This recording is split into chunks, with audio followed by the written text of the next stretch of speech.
He is a pastor, he is a church planter. In his earlier years, his life intersected with some surprising things, including the Ku Klux Klan. He's Rick Blythe, I am John Bradshaw, and this is our conversation.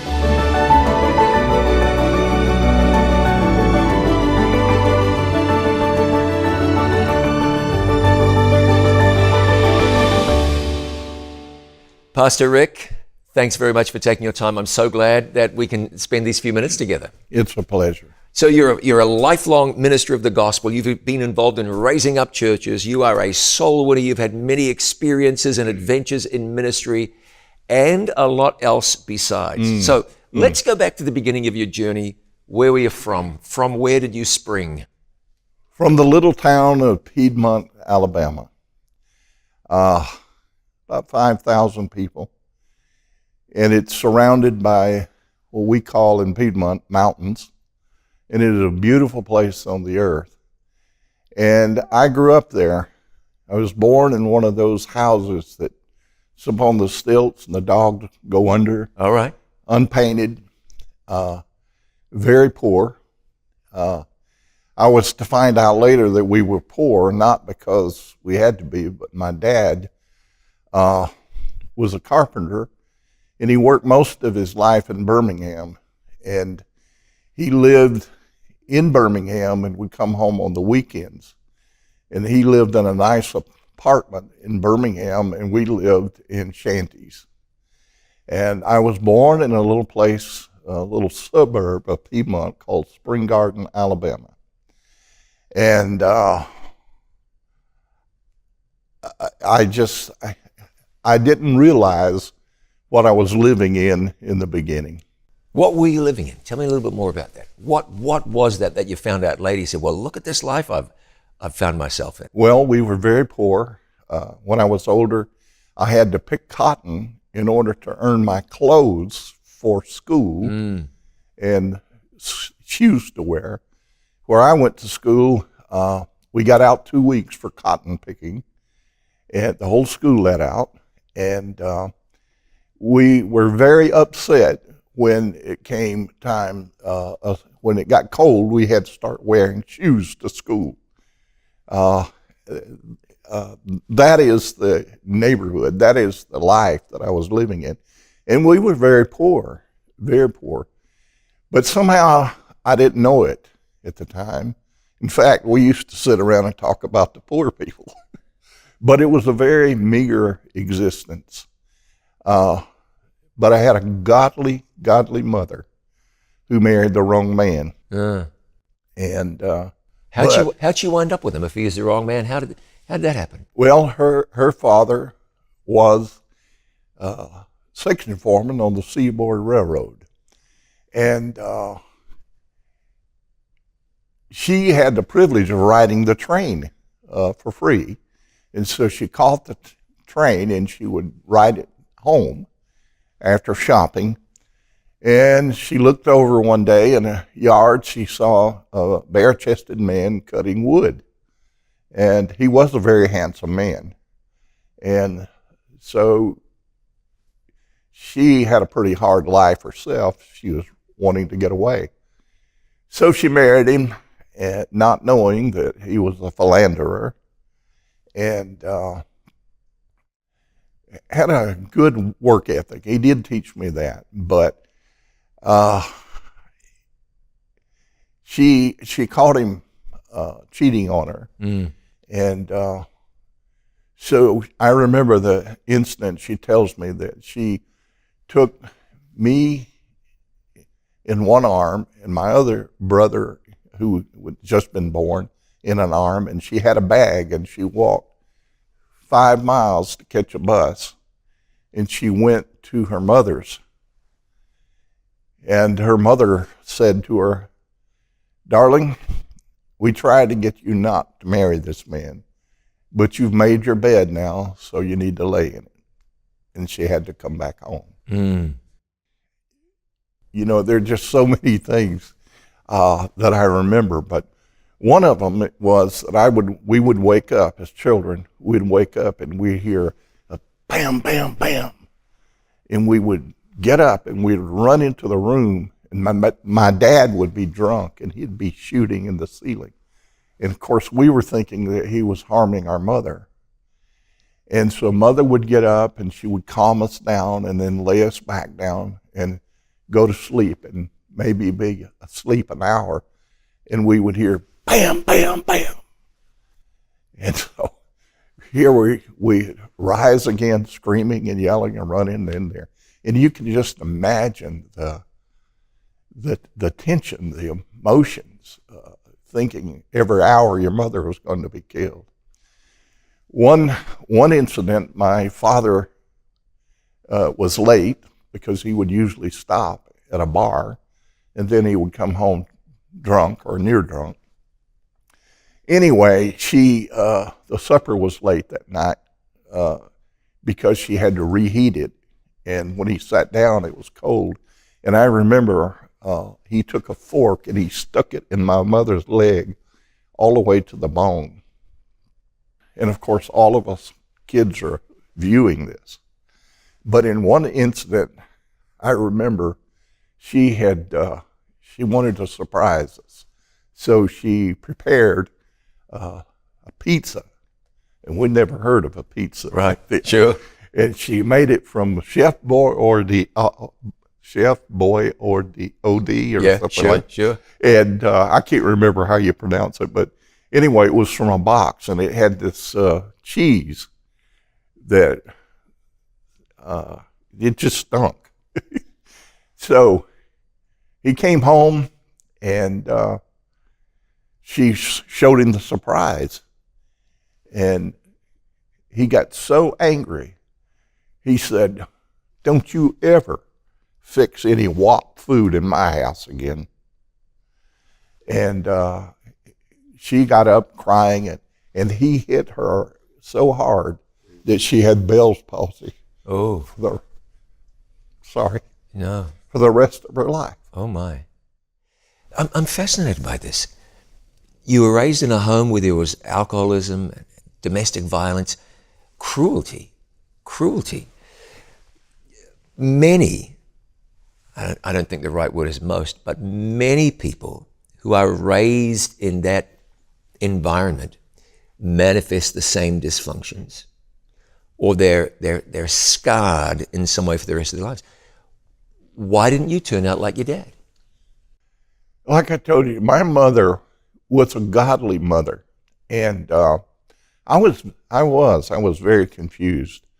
But I remember years ago, Jehovah's Witnesses came to our house, and they were studying the Bible. I didn't understand what they were saying, but I got a desire to know about God. And I was living with something in my mind, because that time I told you that my mother went to visit her mother when she was kicked out of the house. Sure. She took me to see my great-grandmother, who lived in the foot of the Appalachian Mountains. And she was sitting in a cane-back chair there on this old house. And she took me to show my great-grandmother. And I remember my mother describing that she sat down beside her, and she said, "Let me take that little one." And so she took me in her arms. And she looked at me, and she looked at my mother, and she said, "God has showed me this boy will be a preacher one day." Well, how about that? So I had that in the back of my mind. So you knew that. You were raised knowing that. I was raised, but I didn't want to be a preacher. I want to be a scientist. Oh, all right. I love science. Yeah.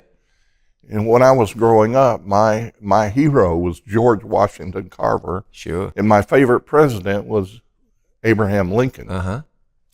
But I couldn't express that because my dad was a Democrat Union thug. And he didn't want to mention of George Washington Carver or Lincoln. So it was a secret that I kept. So I had this in my heart. But I remember saying, when after, you mentioned this before, but at some point I shot my father.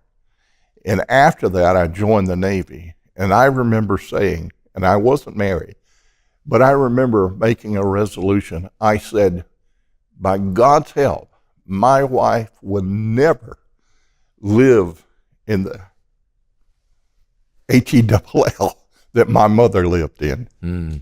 And my children will never have to fear their father like I did.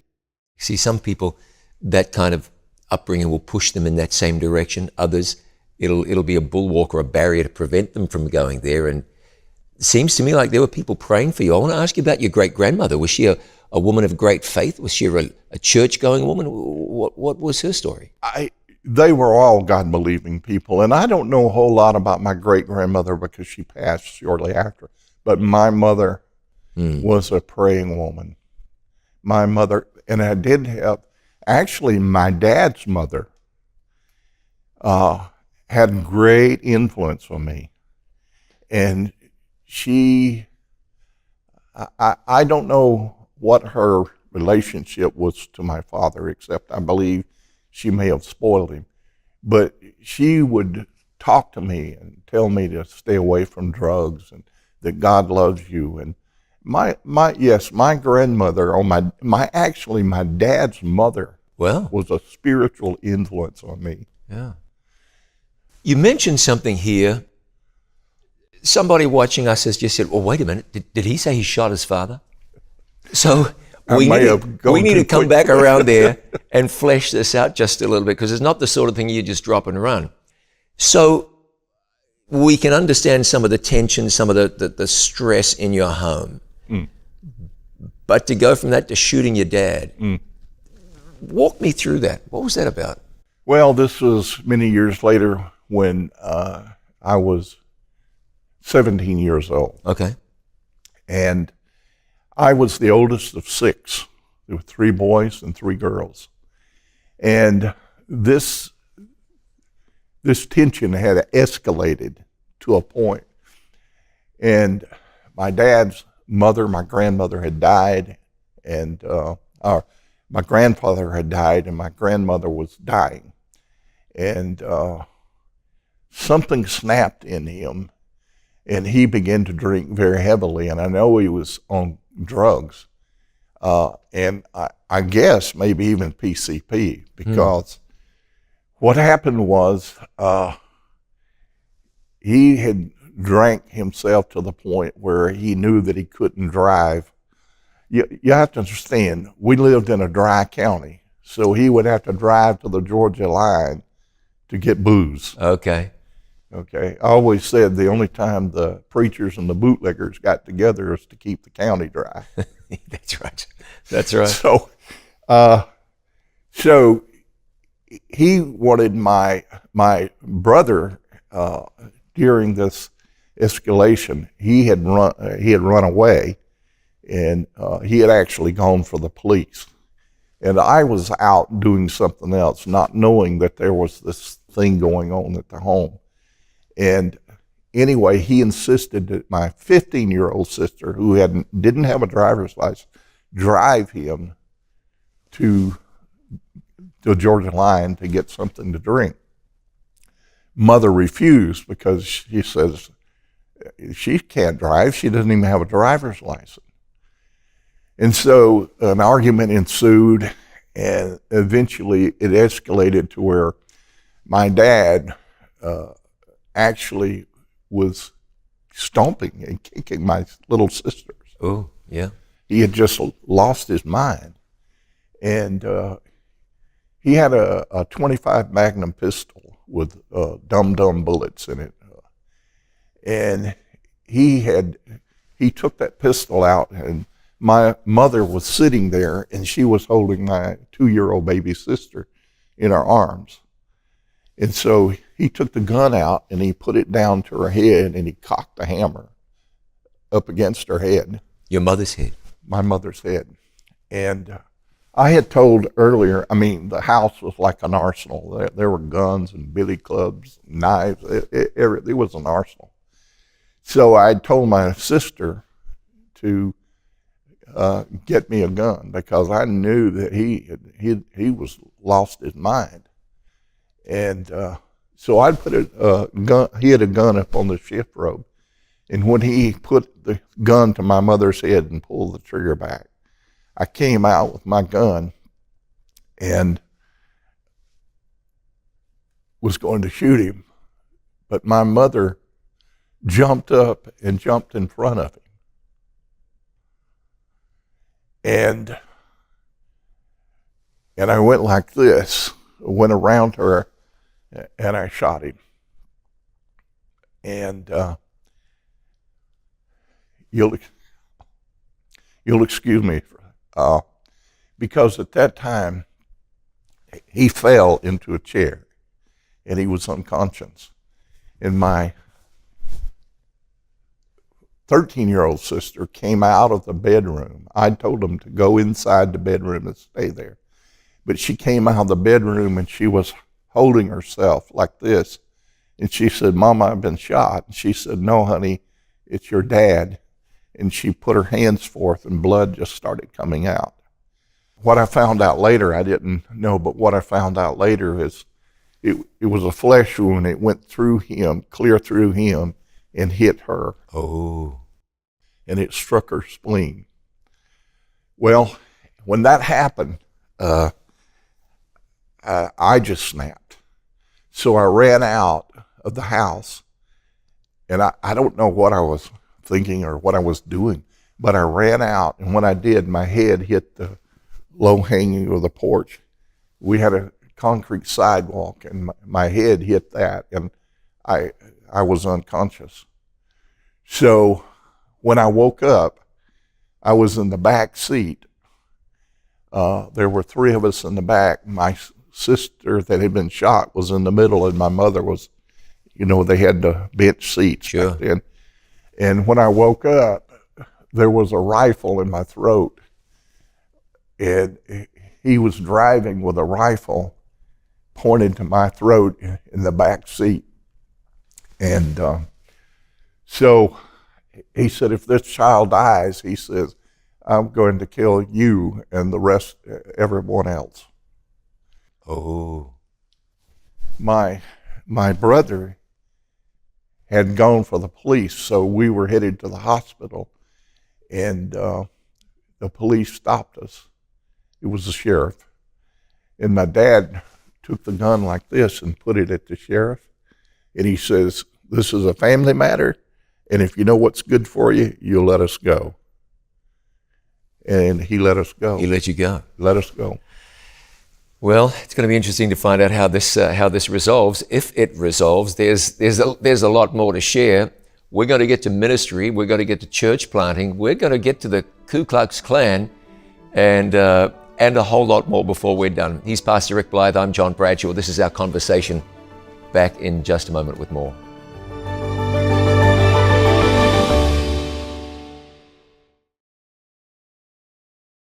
I'm John Bradshaw from It Is Written, inviting you to join me for 500. 9 programs produced by It Is Written, taking you deep into the Reformation.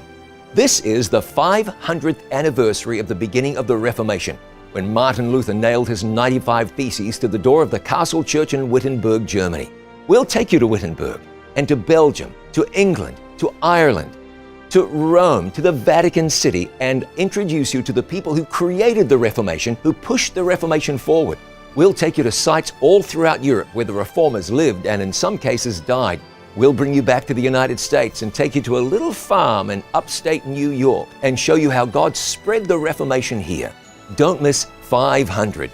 You can own the 500 series on DVD. Call us on 888-664-5573 or visit us online at itiswritten.shop. More and more people are watching It Is Written TV. They're watching their favorite It Is Written programs, listening to inspiring sermon series, and much more. They're watching them here, and even here. See for yourself why people are turning to It Is Written TV to watch their favorite Christian programs live and on demand. Watch It Is Written TV for free anytime on Roku, Apple TV, and at itiswritten.tv.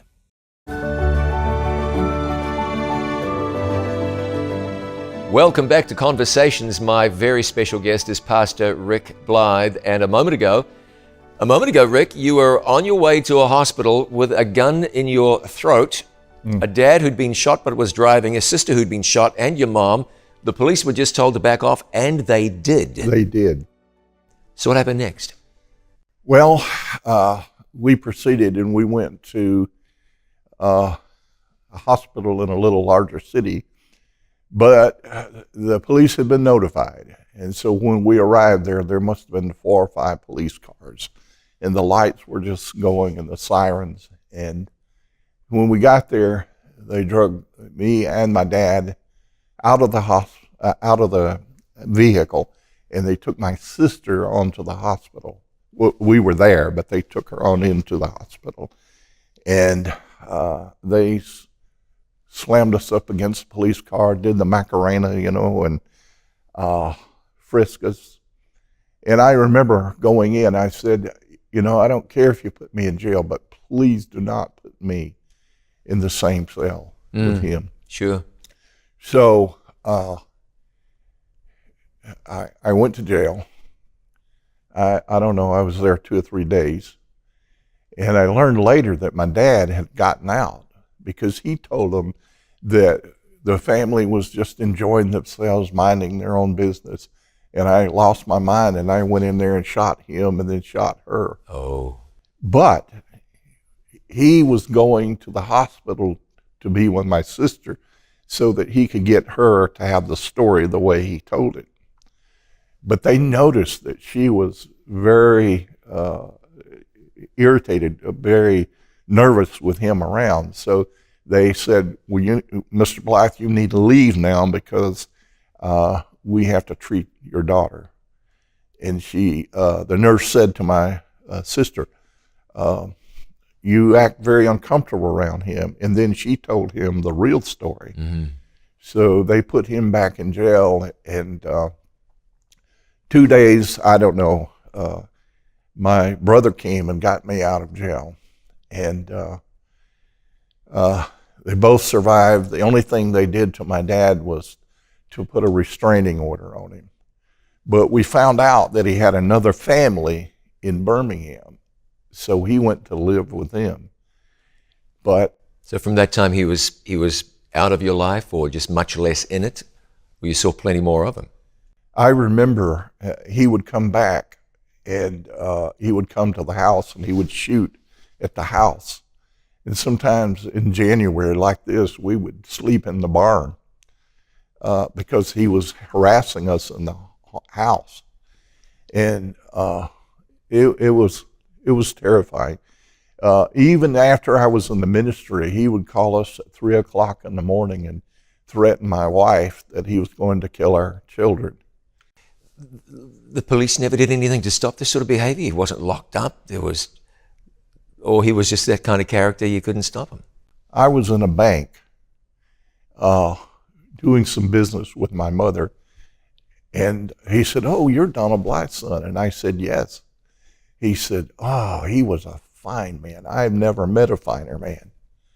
And I said, "Well, some people he was fine to, but not to his family." And he got angry with me.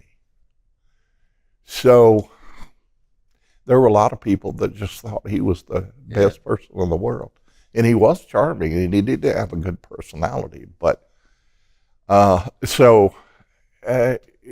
he had run-ins with the police, but he managed to stay out of trouble. Let's go back a little bit. A few moments ago, you told me that one of your personal heroes was George Washington Carver. That is right. Now, your dad didn't want to hear anything about Carver. No. Or Lincoln. So let's go down that road a little bit.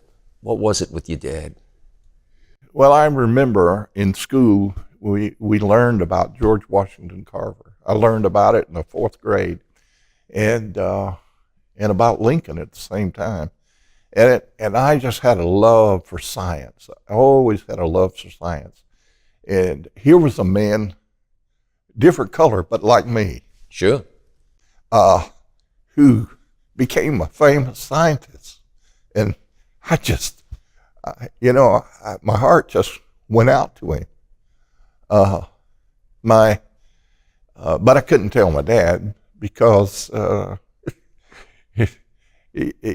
he was not revered by my dad. And Lincoln he was the founder of the Republican Party that freed the slaves, and he had no use for him. Your dad, well, this was Alabama. This was Alabama. This is a few decades ago now. That's right. And so your dad was racist. Yeah, yes, he was. There's no question about it. But he didn't think he was. He did not believe he was. In fact, I could have brought it with me, but his business card said, "For God, race, and country." He really, in his mind, thought that he was performing the will of God. By doing what? By keeping the race pure. Where did these attitudes come from for your dad? Where did he get that? No one's born with that. It's developed along the way or inculcated into somebody. What were the influences that? Now listen, he grew up in that milieu. Right. Okay, so what was it about your dad that he was able to gravitate to those kinds of ideas? You have to understand, people really think that most of the Southern people are racist, but we weren't. We were as much afraid of the Klan as the adversary, as the black folks. We were afraid of them too. And so people didn't speak up. But I know Ginger's family, none of them were racist. They never exhibited that. Even his own mother didn't feel that way. But my dad had a hard life, and he didn't have a good family life because of his father. And I believe that my dad was looking for family, he was looking for community, he was looking for a place to belong and to be important. And I really believe that a lot of folks were looking for scapegoats to blame their poverty on, to blame their issues on. They were looking for scapegoats. And they couldn't explain. Now, this is just my theory, but looking at my dad, I think he was bitter that he was somewhat moderately successful, but he blamed his position in life on someone else, and I think he lashed out at the black man. But he definitely, in every sense of the word, was a racist. Now, he was a member of the Klan? He became early a member of the Klan. I remember as a boy, every Saturday we had to wash the car, okay? And I remember getting in the glove box, and I began to, at first time I knew it, and I began to read Klan correspondence. And there were letters from Chicago, letters from Indiana, there were letters from everywhere. He came to the place, and I actually have a plaque that it shows he was the Grand Dragon of the Ku Klux Klan for the state of Alabama. You know, typically that's a positive thing to say about somebody. It's quite the opposite, this one, but he rose up through the ranks. Yeah. So he held some position of importance in the Ku Klux Klan. Yes, he did. So how did you see this manifest on a daily basis? As your dad got about his business, did this ooze out of his pores, or was it more something that he kept on the down low? Well, around me, let me give you an example.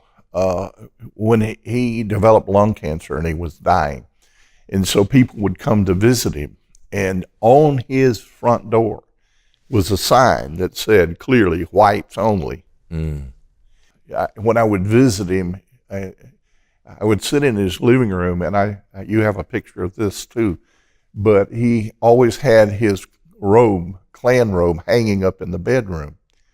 And I remember one time he said to me, he said, "Son, why don't you join us?" And I said, "Dad, I'm a minister." He said, "Oh, we have ministers, we have doctors." He said, "We have judges." And I said, well, yeah, I'm a Seventh-day. He said, I forgot you're an old Jew. He said, you're part of the problem. No way. He said that. The Catholics, the Jews, and the blacks. Hated them all. Hated them all. And so I realized then that, I was actually a target for his hatred. What was society like in your hometown? Segregated schools? Segregated town? I was actually in school, high school, when our school was first segregated. Mm. The swimming pools were segregated. Everything was segregated. And but I can honestly say that I never had any animosity or any hatred. I was ignorant, if that makes sense. Yeah. Nazi Germany, you had a certain amount of people there who hated Jews and wanted them exterminated. A lot, and I said that just very matter-of-factly, didn't I? Like it's just an everyday thing. You had this mass of people who just kind of went along with things. Yeah. Do you think, I'm not trying to make excuses for anybody, Lord knows I'm not doing that, but do you think in the American South there was a bit of that? You had a system, and then a lot of people within that system who, for whatever reason, could have spoken, but felt powerless and didn't speak. Is that what it was? Let me give you a real life example of that. Ginger's parents were very religious, and they were not racist at all. In fact, her mother had a black maid. Her mother was a seamstress, and a very good one. And so she worked all the time. And once a week, she would have, her name was Magnolia, and she would come into the house, and she would say to Magnolia, after she fixed the lunch, she'd say, sit down, eat with us, Magnolia.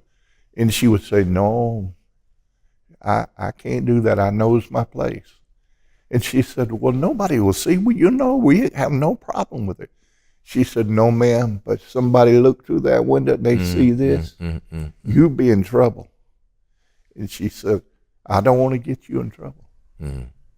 So this is a real live example that most people felt that way. But it was a system, like you said. You were afraid. You didn't know. And for me growing up, I didn't hate anybody. I didn't hate anyone. And I want to ask you, why not? So you're a white kid in the segregated South whose dad is a leader in the Ku Klux Klan. I mean, it was in your genes, man. You should have been as racist as the next guy. I mean, if you understand what I mean, you ought to have been following your dad to Klan meetings and I don't know, making crosses to burn on front lawns. But you weren't. And I'm just so fascinated why that this wasn't you. Later on, when we grew up, my dad pointed his finger in my mother's face and said, I intended to have a Klan family, and because of you, not one joined. And she said, thank God. Thank God. Yeah, I guess that's true. You have two parents, and you don't have to take after the one or the other. Well, and the other thing is that I observed who he was and what he was and how he was to us. And I said, I loathe what he stood for and what he did. He taught me what not to be. I just said to myself, if he treats us this way and he loves us, I never want to be like that. Some people will see an example of what their father is like. It jaundices their view of God. Because if this is the father you know, how can you know or trust that father? You never had that problem. Why was that? Because he was my father, my substitute father. I never could verbalize it or explain it, but I just knew that my God was with me. I knew my God was with me. I just knew it. And not saying that I didn't waver and that I didn't turn left on the right road. You know, I'm not saying that, but somehow deep inside, I always knew that God was there. And I did not believe in chance. I believed in providence. I believed that things didn't just happen. They happened for a reason. And I don't know, it's just something in me. And I knew that what my heavenly Father was the opposite of what my earthly father was, if that makes sense. Yeah, sure. And just as well you had that. Seems to me that somewhere along the line there were people praying for you. Yes. Had to have been. And your mother gave you a wonderful example. Thank Yes. God for that. My mother was always praying for me. My grandmother in the early years was praying for me. And I kept having this vision of my great-grandmother saying that I'd be a preacher one day. And it just haunted me. And it wasn't what I wanted. But after I shot my father, I joined the Navy. And mind you, my mother was a Sabbath keeper, a believer, didn't fully understand how to keep it and so forth. But I had read all the books of the Worldwide Church of God, and I'd learned about the Sabbath. But because of all this, it was like I was running away. So I joined the Navy. Now, let me tell you how providence works. I joined the Navy. I went through boot camp. I learned electronics. I have the equivalent of an associate degree in electronics. And so I was able to get choice duty. So they sent me to the Naval Electronics Laboratory Center in San Diego, California. And so we were working on covert laser communication between ships. And one day the project manager came in and he said, "We're getting a new boss." And he says, I said, "Well, what is he like?" And he said, "Well, he's a good man. He's smart, but he refuses to work on Saturday, and he's a grass eater." So he turned out to be a Seventh-day Adventist. And he used to bring me into his office to do filing, and I resented it because I said, "I'm a trained electronics, and you're having me do filing." But he was giving me Bible studies the whole time I was in there. Smart man. There's plenty more to hear too from Pastor Rick. God continues to be in his life today. We want to talk about church planting, ministry, and COVID-19. We'll be back with more in just a moment.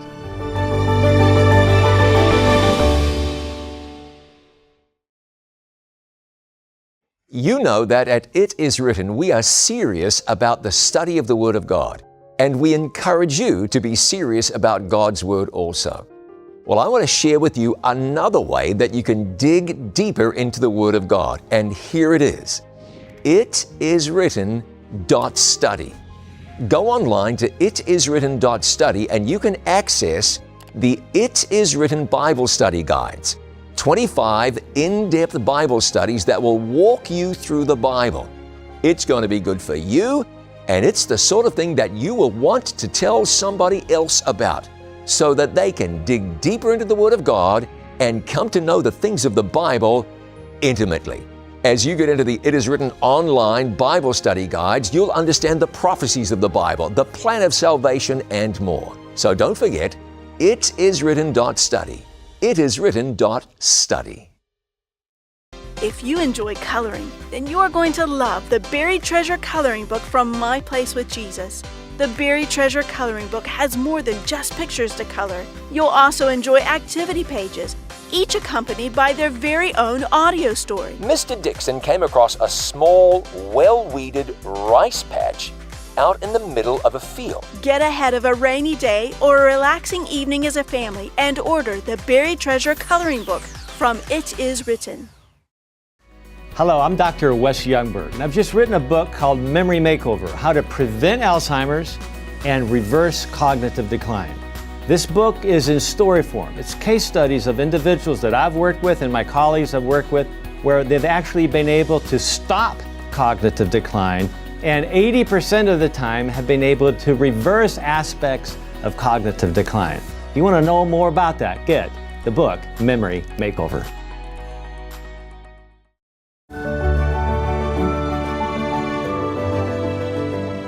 Welcome back to Conversations, where my special guest is Pastor Rick Blythe. Rick, just a moment ago, you were in the Navy. Yes. And somebody was giving you Bible studies. Did that progress? It did. Yeah? What did. happened? Well, his name was Kirk Davies, and he asked me if I would like to go to an evangelistic series. Oh, fantastic. And he handed me a flyer. And I said, and I'm thinking in my mind, I'm just not ready for this. By this time, I was smoking and drinking, and my wife was trying to get me to go to church, and she, I think she was about ready to leave me, because I don't know, because of everything that had happened in my life, I was just adrift. I was just adrift. So anyway, I said to him, well, I'll ask my wife, and if she wants to go, we'll go. Thinking she would never go, because this is a Saturday thing, a Sabbath thing. Yeah. So I go home and I show it to her. And the next meeting was loose marriages and easy divorces. Oh. So she said right away, sure. And I'm thinking, I had no option then. That's right. So we ended up to going, actually, a lot of churches in San Diego. So we actually ended up going to 2.5 series, and we were baptized at the end of the series. Fantastic. Now, when it came to Ginger's baptism, she was balking a little bit. Well, it turns out that there was no issue. It's just that she was afraid of water. She didn't know how to swim, so she was afraid to be baptized. I thought she had never accepted, but she had said that I was so anxious to get you in church, I'd go on Wednesday if that's when we went. Of course, she ended up being the real rock and the one really steadying me in the Lord. Thank God for that. God knew what and who you needed.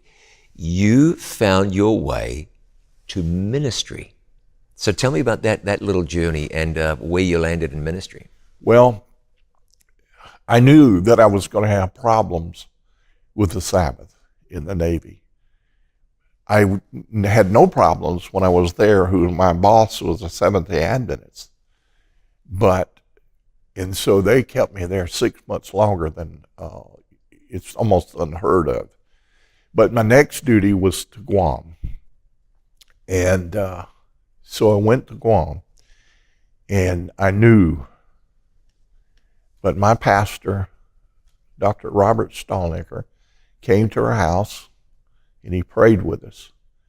So I went to my commander there, who was in charge, and he told me that, well, actually, I told him, I said, you have a problem. And he said, what, I have a problem? And I said, yes. And I said, I'm a Seventh-day Adventist. And he said, I won't work on Sabbath unless it's in a life emergency. And so he sent me to the chaplain. And the chaplain, who was a Protestant, would not help me. Eventually, we had a change of chaplains, and this was a Catholic chaplain, and he helped me, which is It's interesting, isn't it? very interesting. Yeah. Well, anyway, what happened is that eventually I was taken before the commander, and I was standing for court-martial. Mm. And he said, you have to work on Saturdays. And I said, I cannot. And he said, well, go on, I'll give you my decision. So he calls me back a little later and he tells me that we're going to put you in supply. And supply was down in the basement. And I said, oh no, this is a Joseph experience. They've put me in the catacombs. And so I went down there, but I was able to turn that whole supply system around. And one day the petty officer came to me and he put down some boots and supplies and I said, what is this? And he said, well, this is your part of our trip. And I said, well, I won't be partaking of it. It was, what do you put, pilfering? Oh, yeah, sure. It was pilfering. Yeah. And so I never said anything, never turned anybody in. But from then on, it was amazing. The pilfering stopped. And what happened was, as I saved that our division, our area, I saved $5,000 in a quarter. And the same commander who was going to court-martial me brought me before him and gave me a commendation and a promotion. So I was Joseph who came up. No, don't get me wrong. I'm not Camaro, but it was a Joseph experience. Sure it was. And I came up and they promoted me. And to make a long story short, they brought me in and they said, we will give you another promotion and guarantee your Sabbaths off if you will sign up for another 4 years. And did you? Well, what was taking place otherwise, Ginger and I we always say that we were missionaries at Uncle Sam's expense because we had become very involved in the Agana Heights Church on Guam. And the pastor who helped us asked me to preach for him. And so I did preach for him. But look, you got to understand, Ginger and I both are very shy people.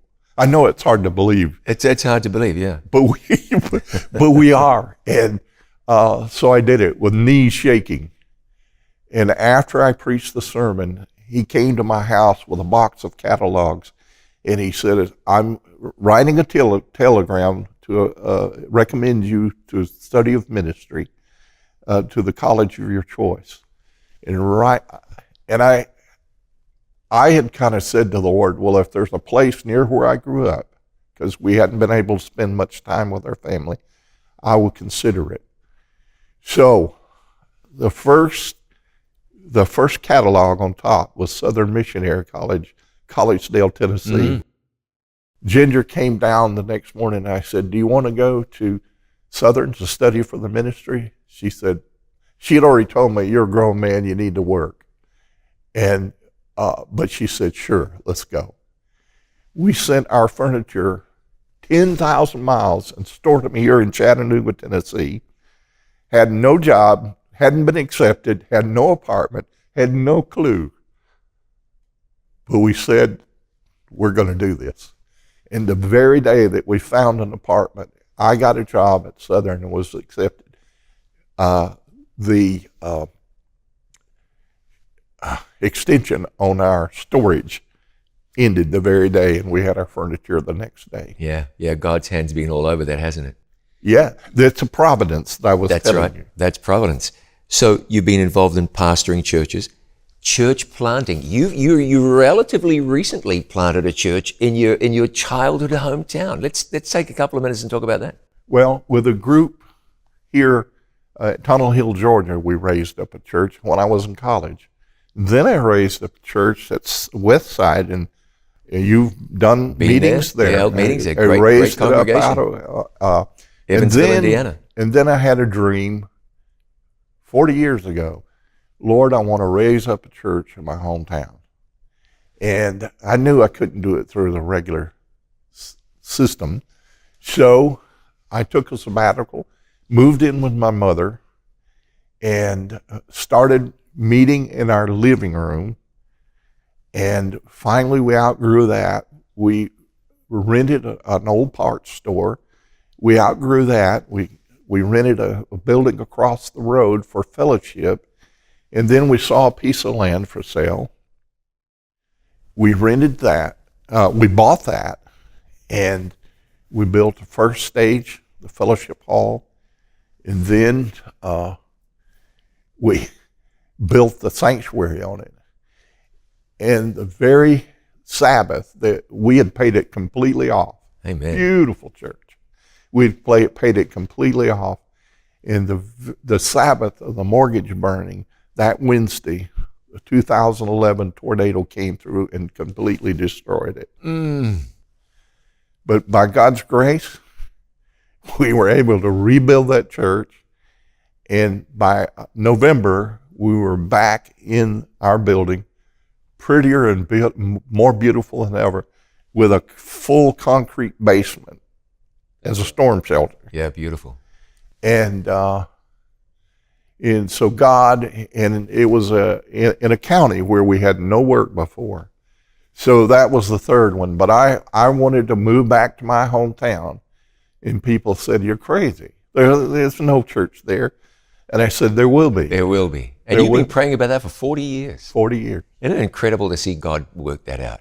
And it was miracle after miracle. And of course, Desmond Doss was the stepson of my, who's now the pastor. And he became interested in it. So Desmond actually was a charter member of our church and financially helped us to set it up. Wow, how wonderful. And I have a whole nother story about my connection to Desmond. Hey, I want to ask you about this, though.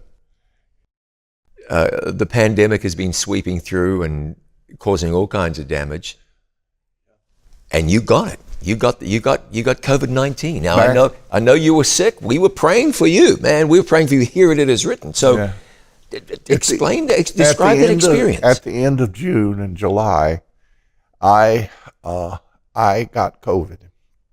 And I ended up in the hospital, in and out for 3 weeks. I was very sick, and just before they put me on a ventilator, they gave me remdesivir and convalescent plasma, and then the next day, I just turned around.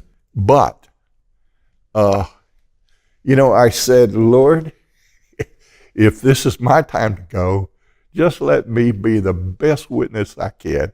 I said, "Lord," and so I would joke with the doctors, and they'd say, "Is there anything you need?" I said, "I need my COVID water." Well, I was drinking tonic water, which has quinine in it, sure. Right? Yeah. And I said I wanted my COVID water. And this one aide, she said, "I won't be here tomorrow." Well, she showed up the next day. And I said, "Why are you here?" And she says, "Because you just cheer me up." Fantastic. She said, "Here you are on the deathbed." But I asked God, I said, "God, just give me a positive spirit and let me be a witness.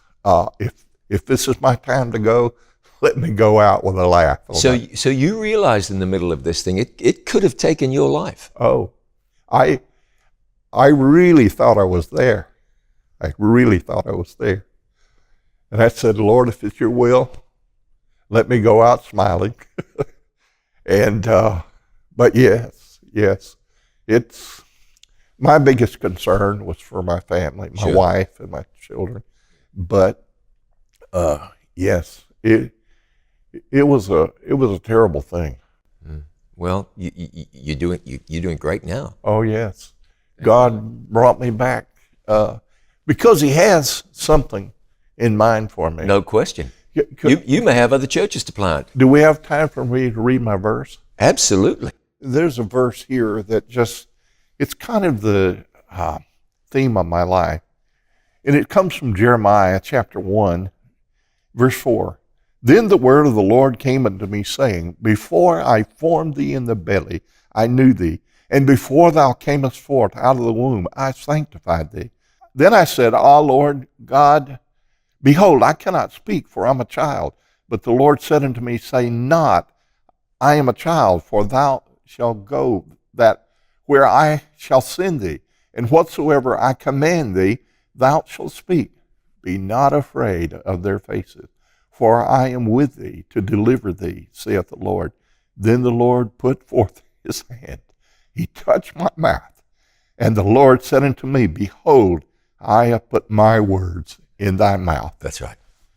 And then just this one other, in Jeremiah 29, verse 11, For I know the thoughts that I think toward you, saith the Lord, thoughts of peace and not of evil, to give you an expected end. Yeah, it's a beautiful verse. And the New King James says, to give you hope for your future. This is what I believe is God's direction. But it's not only hope for you and me, but it's hope for everyone that's watching. That's right. That's right. God's given us hope, hasn't he? We don't deserve it. We don't deserve it. But in Jesus, we've got it. Thank God. Let me ask you this. You can look back over a lot in your life. Your life, it's a miracle your life didn't go in a whole different direction, but instead God had his hand on you, moved you into ministry. You've influenced hundreds and thousands of people. You've raised up churches. You're not done yet. What does Jesus mean to you? You know, I also served as a missionary to the Marshall Islands. And I learned there in the mission field that there are folks there that don't have a lot. And they're searching for Jesus. They're searching for something other than what's on this earth. Jesus means everything to me. He means everything. I remember I told you one time, I said, John, I knew you when you were a nobody. Yeah, And I'm still a nobody. And you said, I'm still a nobody. That's and for that sure. I said that to say this, that in this world, we're all nobodies. That's right. But we are special. We are special, all of us in Jesus. We are special in his sight. And we need to let everyone know that it doesn't matter where they come from, the cotton fields of Alabama or the slums of New York, they are special to Jesus. That's right. Jesus means all the world to me. Pastor Rick Blythe, thank you. This has been a real joy. Thanks. You've been such a blessing. I appreciate it. It's been my joy, my pleasure. Thank you. And thank you. I know you've been blessed. Thank you for taking your time. He is Pastor Rick Blythe, and I am John Bradshaw. And this has been our conversation.